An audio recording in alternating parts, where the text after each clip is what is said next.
आज हम एक ऐसे ट्रेडिंग कॉन्सेप्ट के बारे में जानने वाले हैं जिसे अगर आप सीख जाते हैं तो आपकी ट्रेडिंग स्टाइल हमेशा हमेशा के लिए बदल जाएगा। टेक्निकल एनालिसिस के जन्मदाता चार्ल्स डॉ ने ईयर 1900 में एक थ्योरी दिया था, डॉ थ्योरी, जिससे लोग एक्चुअली मार्केट को प्रिडिक्ट कर सकते थे कि आगे क्या होने वाला है। भले ही आज के यूट्यूब ट्रेडिंग चैनल इस बारे में बात ना करती हो, लेकिन आज भी यह स्ट्रेटजी उतनी ही कामयाब है जीतने की 100 साल पहले थी। और यह स्ट्रेटजी इसी थ्योरी से ड्राइव हुआ है, जिसे मल्टी टाइम फ्रेम एनालिसिस कहा जाता है। इस वीडियो में मैं आपको समझाऊंगा कि कैसे आप हायर टाइम फ्रेम से लेकर लोअर टाइम फ्रेम तक चार्ट्स का एनालिसिस कर सकते हैं और अपने ट्रेडिंग डिसीजन को बेहतर बना सकते हैं। तो सबसे पहले समझते हैं कि मल्टी टाइम फ्रेम एनालिसिस होता क्या है। यह एनालिसिस का एक तरीका है जिसमें आप पहले हायर टाइम फ्रेम का एनालिसिस करते हैं और फिर धीरे धीरे लोअर टाइम फ्रेम तक आते हैं।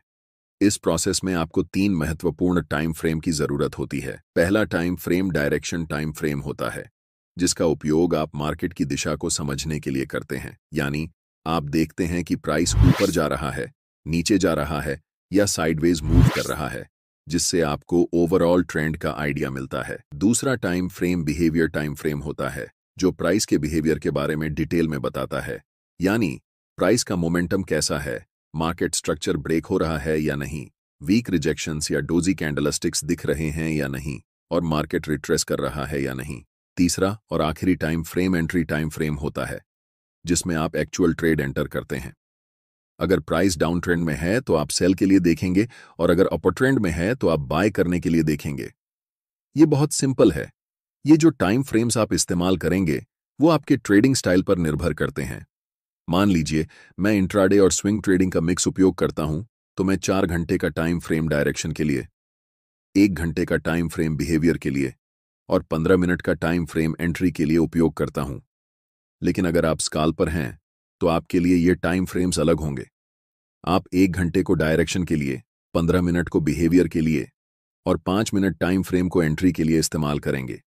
इसलिए टाइम फ्रेम पूरी तरह से आपके ट्रेडिंग स्टाइल पर निर्भर करता है, लेकिन मैंने एग्जाम्पल देकर समझा दिया है, जिससे आप अपने ट्रेडिंग स्टाइल के हिसाब से सही टाइम फ्रेम चुन सकते हैं।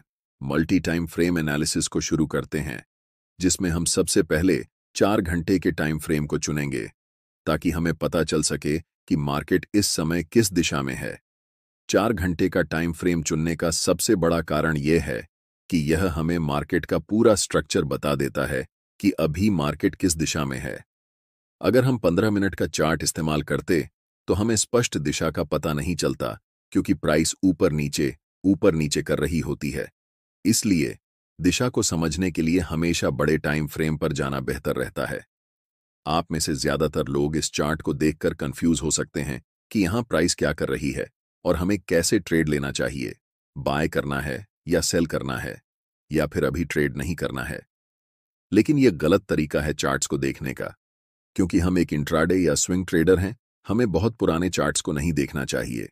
हमें यह ऑब्जर्व करना है कि हाल के समय में मार्केट की प्राइस कैसे बिहेव कर रही है। अगर हम ऐसा करने लगें तो हमारे चार्ट्स पर बहुत सारे सपोर्ट और रेजिस्टेंस लाइंस बन जाएंगी, जिससे आपका चार्ट बहुत जटिल हो जाएगा और आप ट्रेडिंग डिसीजन नहीं ले पाएंगे। सोचिए, अगर आपके चार्ट्स पर इतनी सारी लाइंस हों तो आप कैसे समझेंगे कि इस समय प्राइस क्या कर रही है। 4 घंटे के टाइम फ्रेम में हमारा चार्ट बिल्कुल स्ट्रॉन्ग अपर ट्रेंड में दिखाई दे रहा है और इस समय प्राइस कंसोलिडेशन कर रही है। इस कंसोलिडेशन जोन का सबसे पहले हम हाई मार्क करेंगे और फिर कंसोलिडेशन जोन का लो मार्क करेंगे। चार्ट्स पर इन दोनों लाइंस को बनाकर हम वेट करेंगे। सबसे पहले हम मार्केट को डिसाइड करने देंगे कि उसे किस दिशा में जाना है। इस समय मार्केट दोनों तरफ जा सकती है, या तो अपना ट्रेंड कंटिन्यू कर सकती है या फिर यहां से रिवर्स डाउन कर सकती है। अगर मैं इस समय लाइव ट्रेड में होता तो मैं पहले 4 घंटे के टाइम फ्रेम में कैंडलस्टिक को इन दोनों लाइंस के बाहर क्लोज होने का इंतजार करता। तभी हम डिसाइड करते कि हमें बाय करना है या सेल। अगले कुछ कैंडल्स में प्राइस लोअर लो के नीचे कैंडल क्लोज करती है। ऐसे समय में ज्यादातर नए ट्रेडर्स सेल पोजीशन में एंटर करते हैं। मैं चाहता हूं कि आप ध्यान से देखें कि इसके बाद प्राइस क्या करती है। अगले ही कैंडल में एक बड़ी ग्रीन बुलिश कैंडल बनती है। अब जो मैं आपको बताने वाला हूं उसे ध्यान से सुने, क्योंकि ये चीज आपकी ट्रेडिंग स्टाइल को हमेशा के लिए बदल सकती है। मैं आपको एक सीक्रेट टिप दे रहा हूं, बिल्कुल फ्री में। अभी चार्ट्स 4 घंटे के टाइम फ्रेम में हैं और हम देख सकते हैं कि ये एक स्ट्रॉन्ग अप ट्रेंड है। लेकिन जैसे ही हम चार्ट्स को 1 घंटे के टाइम फ्रेम में बदलते हैं तो हमें दिखता है कि प्राइस धीरे धीरे नीचे की तरफ जा रही है। और जब हम 1 घंटे के टाइम फ्रेम को 15 मिनट के टाइम फ्रेम में बदलते हैं तब हमें चार्ट्स पर एक स्ट्रॉन्ग डाउन ट्रेंड दिखता है। ये बात आपको कंफ्यूज कर सकती है कि 4 घंटे के टाइम फ्रेम पर प्राइस अप ट्रेंड दिखा रही है, लेकिन 1 घंटे और 15 मिनट के टाइम फ्रेम में प्राइस डाउन ट्रेंड शो कर रही है। ऐसा क्यों हो रहा है, इसे समझिए। जब प्राइस 4 घंटे के टाइम फ्रेम में थी तो लास्ट कुछ कैंडल्स में प्राइस रिट्रेसमेंट या पुलबैक ले रही थी। इसी पुलबैक को छोटे टाइम फ्रेम में देखने पर यह हमें डाउन ट्रेंड जैसा दिखाई देता है। एक बात हमेशा याद रखें, हायर टाइम फ्रेम हमेशा छोटे टाइम फ्रेम के ट्रेंड से ज्यादा मजबूत होता है।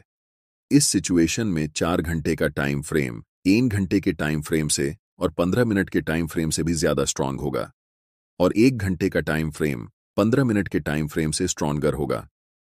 इसीलिए हम ट्रेड भी उसी डायरेक्शन में लेंगे जिसमें बड़े टाइम फ्रेम का ट्रेंड चल रहा हो। चूंकि 4 घंटे के टाइम फ्रेम का ट्रेंड अप ट्रेंड है, इसलिए हम बाय पोजीशन बनाने वाले हैं। अभी चार्ट्स 15 मिनट के टाइम फ्रेम में हैं और इस चार्ट्स में हमें तुरंत बाय ट्रेड में एंट्री नहीं करनी है, क्योंकि प्राइस का मोमेंटम अभी भी डाउनसाइड की तरफ ही है। पहले हम वेट करेंगे कि प्राइस 15 मिनट के टाइम फ्रेम में बियरिश से बुलिश ट्रेंड में शिफ्ट हो जाए, तभी हम बाय पोजीशन में एंट्री करेंगे। अभी तक प्राइस हमें कोई सिग्नल नहीं दे रही है कि वह बुलिश होने वाली है, इसलिए हम अभी भी इंतजार करेंगे। प्राइस इस लेवल को रीटेस्ट करने आती है, लेकिन पूरी तरह से ब्रेक नहीं कर पाती और फिर से नीचे चली जाती है। ऐसा दोबारा होता है, जिससे हमें पता चलता है कि अभी प्राइस साइडवेज हो चुकी है। इस समय बाय पोजीशन में एंट्री करने के लिए यह जरूरी है कि प्राइस इस लेवल के ऊपर क्लोज होकर अप ट्रेंड का स्ट्रक्चर बनाए। अगर हम प्राइस को 1 घंटे के टाइम फ्रेम में बदलते हैं तो हम देख सकते हैं कि अभी तक हमें कोई भी बुलिश सिग्नल चार्ट्स पर नहीं मिल रहा है जिससे हम बाय डिसीजन बना सकें। अगले कुछ कैंडल्स में प्राइस लास्ट स्विंग लो तक आती है और उस पर्टिकुलर लेवल से एक स्ट्रॉन्ग रिजेक्शन लेकर ऊपर की तरफ बढ़ जाती है, जिससे एक बिग ग्रीन बुलिश कैंडल बनती है। प्राइस ने ट्रेंड लाइन को ब्रेक कर दिया है, लेकिन हमें 1 घंटे के टाइम फ्रेम पर ट्रेड एंट्री नहीं करनी है, इसलिए हम अपने चार्ट्स को 15 मिनट के टाइम फ्रेम में बदल रहे हैं।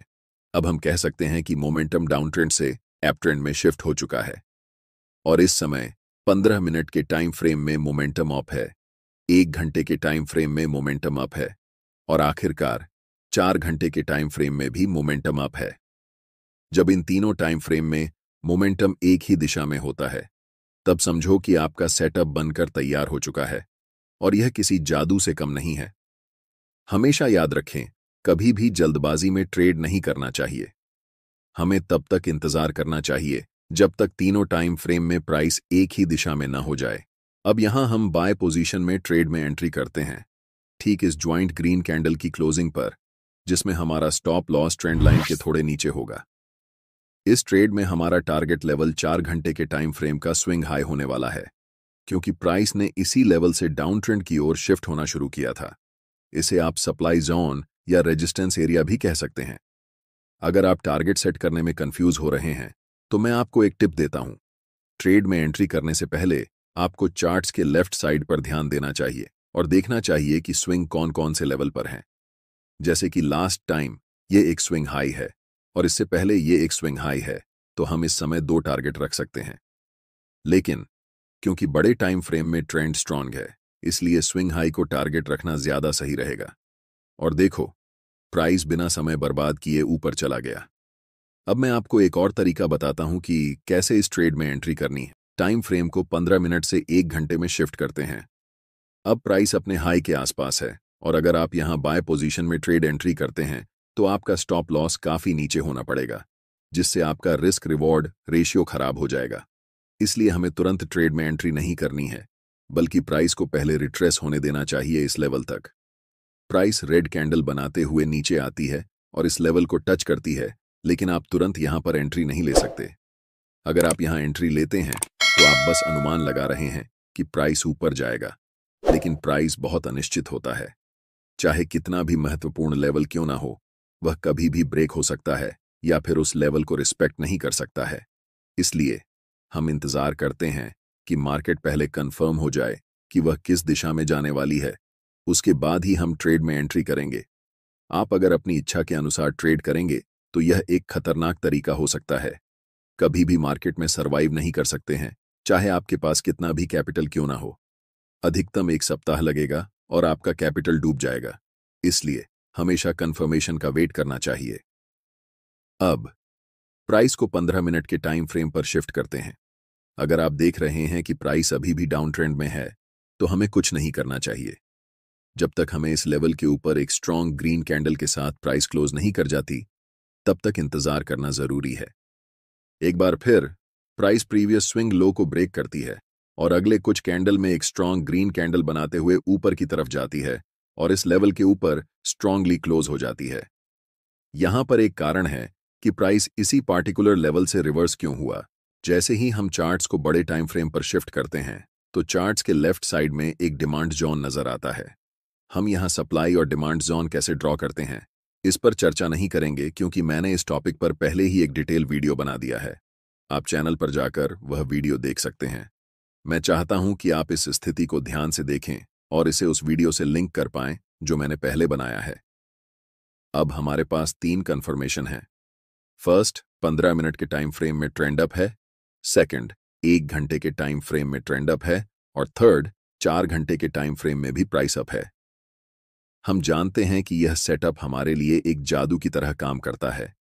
इस कैंडल की क्लोजिंग पर हम बाय ट्रेड में एंट्री करेंगे, जिसमें हमारा स्टॉप लॉस कैंडल के लो के पास होगा और take profit next swing high पर होगा। अगर हम बड़े टाइम फ्रेम पर देखें, तो ये हमारा 1 के लेवल है जहां तक प्राइस जा सकती है। आप देख सकते हैं कि प्राइस वैसा ही करता है, धीरे धीरे मार्केट स्ट्रक्चर बनाते हुए ऊपर की तरफ उस लेवल को टच करती है, जिससे हमारा टारगेट हिट हो जाता है और हम प्रॉफिट बुक कर लेते हैं। यह ट्रेडिंग स्ट्रेटेजी मेरे लिए सबसे अच्छा काम करती है क्योंकि मैं एक इंट्राडे के साथ साथ स्विंग ट्रेडर भी हूं। लेकिन जब आप इस स्ट्रेटेजी को उपयोग में लाएंगे, तो अपने ट्रेडिंग स्टाइल के अनुसार टाइम फ्रेम को चेंज कर सकते हैं। गई हो तो इसे बैक टेस्ट करें, फिर देखें कि आपके लिए काम करता है या नहीं, और उसके बाद ही ओरिजिनल अकाउंट में इसे अप्लाई करें। वीडियो अच्छी लगी हो तो वीडियो को लाइक कर दें और फ्री में प्राइस एक्शन ट्रेडिंग सीखने के लिए चैनल को सब्सक्राइब करें। आप सभी का बहुत बहुत धन्यवाद।